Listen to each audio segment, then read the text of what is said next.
Sunrise computer centre में आपका हार्दिक स्वागत है।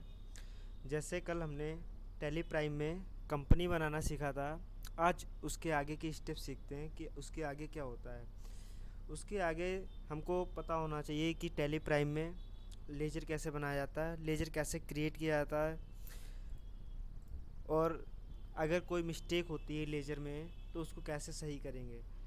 सबसे पहले बात आती है कि लेजर हम क्रिएट कैसे करेंगे। तो यहाँ पे एक ऑप्शन होता है क्रिएट का। जैसे हमारी टैली ERP 9 में अकाउंट्स इन्फो का ऑप्शन होता है, उसके बाद लेजर पे जाएंगे तब क्रिएट करेंगे। यहाँ पे ऐसा नहीं है। टैली प्राइम में हमारा ऑलरेडी गेटवे ऑफ टैली पे क्रिएट का ऑप्शन दिया होता है, तो यहाँ पे ऑलरेडी क्रिएट हो जाएगा। तो यहाँ पे जब हम क्रिएट करेंगे कोई चीज़, क्रिएट के ऑप्शन पे जाए। यहाँ पे जैसे हमने एक लेजर क्रिएट किया, लेजर पे गए, यहाँ पे जैसे ही इंटर करेंगे ये हमारे लेजर क्रिएशन की लिस्ट ओपन होके आ जाएगी। यहाँ पे जैसे एक लेजर हमने बना लिया मोहन का, ये सिंडिकेटर करंट लायबिलिटीज़ के अंतर्गत आता है। बाई चांस अगर ये माल बेच रहा है तो सिंडिकेटर कहलाता है। और बाई चांस अगर कोई मिस्टेक होती है, ये खरीदार के लिए देनदार आ जाता है तो डेप्टर्स करना पड़ता है, तो उसकी सुधारी कैसे करेंगे। तो सबसे पहले बात आती है लेजर हम बना लेते हैं। यहाँ पे आए, इंटर करते हैं, ये लेजर हम सेव कर देंगे। सेव करने के बाद अब बाई चांस कोई मिस्टेक होती है तो उसको हम सुधारेंगे कैसे। यहाँ पे एक अल्टर का ऑप्शन दिया होता है, अल्टर के ऑप्शन पे जाएंगे हम, और जो मिस्टेक हमारी लेजर में होती है वो यहाँ से हम सही कर सकते हैं। लेजर ओपन होकर आ जाएगा। जो मिस्टेक एड्रेस की हो या पिन कोड हो या GST नंबर हो, जो मिस्टेक हमको दिखाई देंगी वो हम यहाँ से सही कर लेंगे। जैसे यहाँ पे GST नंबर ये हो गया, pin code, registration type regular unregistered, जैसे भी हम करना चाहें वो कर सकते हैं यहाँ से। उसके बाद बात आती है हमारी एंट्री की। ठीक है, ये सबसे पहले हम टैली प्राइम पे नॉर्मल एंट्री कैसे करते हैं। नॉर्मल एंट्री करने के लिए सबसे पहले हमारे लिए बाउचर्स कौन होते हैं, बाउचर पता होना चाहिए कि कौन कौन से बाउचर हमको ज़रूरत होते हैं नॉर्मल एंट्री के लिए। नॉर्मल एंट्री के लिए सबसे पहले हमारे बाउचर्स होते हैं चार बाउचर हमारे, जैसे contra voucher, payment voucher, receipt voucher, general voucher. ये एक नॉर्मल एंट्री के लिए बाउचर यूज किए जाते हैं। जैसे हम यहाँ पे आए बाउचर पे हमारी सभी प्रकार की एंट्री पड़ेंगी। नॉर्मल एंट्री हो या अदर एंट्रियाँ हों, बाउचर पे ही डाली जाएंगी। सबसे पहले यहाँ पे हम बात आते हैं कि डेट F2 से बता रहा है कि डेट चेंज होगी। F3 कंपनी के लिए यूज होगी। F4 contra voucher, F5 payment voucher, F6 receipt voucher, F7 general voucher. ये बाउचर जो होते हैं, चार बाउचर हमारे हुए, F4, F5, F6, F7। ये चार बाउचरों पे हमको अभी काम करना है। उसके बाद हमारा सेल्स F8 आ जाएगा, परचेज F9, अदर बाउचर हमारे F10 से खुलेंगे। जैसे अदर कोई बाउचर यूज करना है, क्रेडिट नोट, डेबिट नोट, वो F10 से खुलेंगे। तो इसके लिए सबसे पहले बात करते हैं कि हमें यहाँ पे सेंटेंस जो है वो किस पे चढ़ेंगे। F4, F5, F6, F7, जैसे contra voucher, payment voucher, receipt voucher और जनरल बाउचर। तो सबसे पहले बात करते हैं, हम कोई सेंटेंस बोलते हैं तो आप लोग अपनी कॉपी पेन लेके बैठ जाएं। तो एक सेंटेंस बोल रहे हैं यहाँ पे हम, Ram started A business with ₹80,000। Ram जो है एक बिजनेस स्टार्ट कर रहा है, कितने रुपए से? 8 लाख रुपए से। Ram started A business with ₹80,000।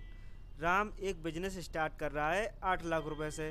तो यहाँ पे राम जो है बिजनेस स्टार्ट कर रहा है, तो राम का यहाँ पे लेजर अकाउंट बनेगा, मतलब लेजर बनेगा। लेजर को हम एक अकाउंट देते हैं, लेजर।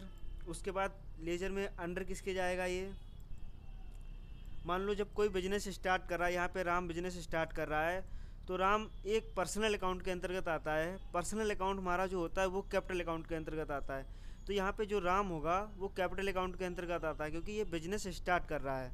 ठीक है, ये एक बिजनेस स्टार्ट कर रहा है, कितने रुपए से स्टार्ट कर रहा है? 8 लाख रुपए से। तो राम यहाँ पे क्या होगा? क्रेडिटर, क्योंकि 8 लाख रुपए लगा रहा है। और डेबिट क्या होगा? कैश। ठीक है, राम 8 लाख रुपए से बिजनेस स्टार्ट किया, कितने रुपए लगा रहा है? 8 लाख। और डेबिट क्या होगा? कैश। तो इसमें बात आती है इसमें वाउचर कौन सा लगेगा, क्योंकि Ram started A business with ₹80,000। Ram ने 8 लाख रुपए से बिजनेस स्टार्ट किया, क्योंकि राम ने पैसा लगाया है बिजनेस में, और पैसा कहीं से प्राप्त किया होगा तब बिजनेस में लगाया है। तब जब पैसा प्राप्त किया जाता है तो उसकी एंट्री हम रिसिप्ट वाउचर पे करते हैं। जैसे कहीं से भी धन लाया जाए और वो हमारे लिए कोई बिजनेस में यूज किया जाए तो वो रिसिप्ट वाउचर पे एंट्री की जाएगी। तो यहाँ पे वाउचर कौन सा लगेगा? हमारा F6। इसको बोलते हैं रिसिप्ट वाउचर। यहाँ पे देखेंगे एंट्री डाल के, जैसे F6 किया। अगर हमको कोई लेजर यहीं से बनाना है तो अल्ट सी का यूज करेंगे। अल्ट सी हमारी लेजर क्रिएट करने के लिए यूज की जाती है की। तो यहाँ पे हमको राम का लेजर बनाना है।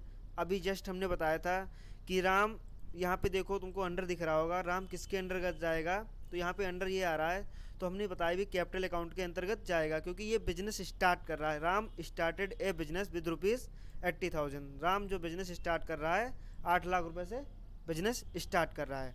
तो राम का लेजर बनेगा, अंडर जाएगा कैपिटल अकाउंट के। तो यहाँ पे हम अंडर कर देंगे कैपिटल अकाउंट। यहाँ पे आए, अंडर कर देंगे कैपिटल अकाउंट। एड्रेस जैसे हरदोई डाल दिया,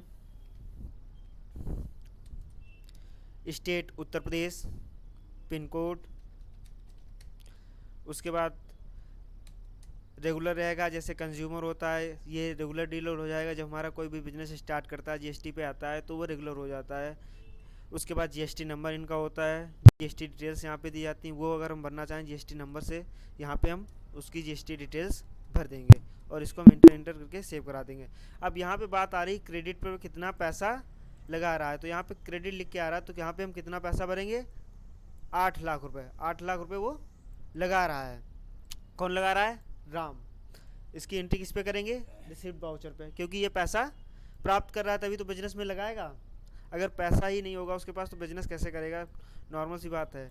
तो सबसे पहले ये पैसा प्राप्त करेगा, उसके बाद ये बिजनेस में पैसा लगाएगा। तो यहाँ पे आते हैं हम, भर दे 8 लाख रुपए।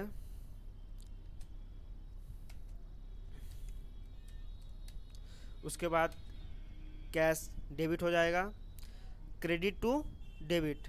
राम ने पैसा रिसीव किया है, क्रेडिट टू डेबिट। कितना किया है? 8 लाख रुपए, वो भी कैश।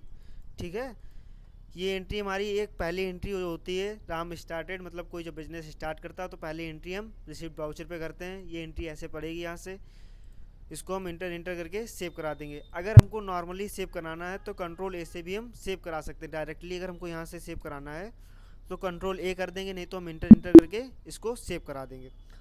अब बात आती है दूसरे अपोजिट सेंटेंस पे। जैसे राम ने अब बिजनेस स्टार्ट कर दिया, उसके बाद कुछ पैसा जमा करेगा, कुछ चीज़ें खरीदेगा। अदर सेंटेंस आएंगे, जैसे हम दूसरा बोल रहे हैं, दूसरा नोट कीजिए। Ram open A bank account in SBI bye deposit cash 8,000। Ram ने एक बैंक अकाउंट खोला है SBI में और पैसा उसमें डाला है 8,000 रुपये। तो Ram open A bank account, Ram open A bank account,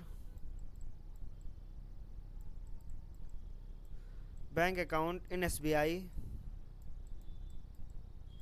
by deposit cash, by deposit cash 8,000। तो यहाँ पे बात आती है 8,000 की। तो 8,000 रुपये ये बैंक में दे रहा है, पैसा जमा कर रहा है। कौन जमा कर रहा है? राम। तो यहाँ पे किसका लेजर डिसाइड करेगा? तो यहाँ पे किसका लेजर बनेगा? अभी यहाँ लेजर बनाएंगे हम SBI का, क्योंकि राम का लेजर ऑलरेडी बन चुका है। जो लेजर एक बार बन जाता है उसका लेजर दोबारा नहीं बनता है। नॉर्मल सी बात होती है, ये एरर बता देगा। तो यहाँ पे राम का लेजर हम बना चुके हैं, क्योंकि राम हमारे ओनर हैं, ये कैपिटल अकाउंट से आए हैं और ये पैसा 8,000 रुपये बैंक में जमा कर रहे हैं। बैंक में जमा करने के लिए पैसा हम कौन सा वाउचर यूज करते हैं? तो यहाँ पे कोई भी हमको बैंक से लेन देन करना हो तो F4 वाउचर यूज करेंगे। ये वाउचर कंट्रा वाउचर कहलाता है। F4 कैश टू बैंक के लिए यूज किया जाता है। तो हमने सेंटेंस बोला था, Ram open A bank account Ram open A bank account in SBI bye deposit cash. SBI में ये एक खाता अपना खोल रहा है, इसमें पैसा जमा कर रहा है 8,000 रुपये।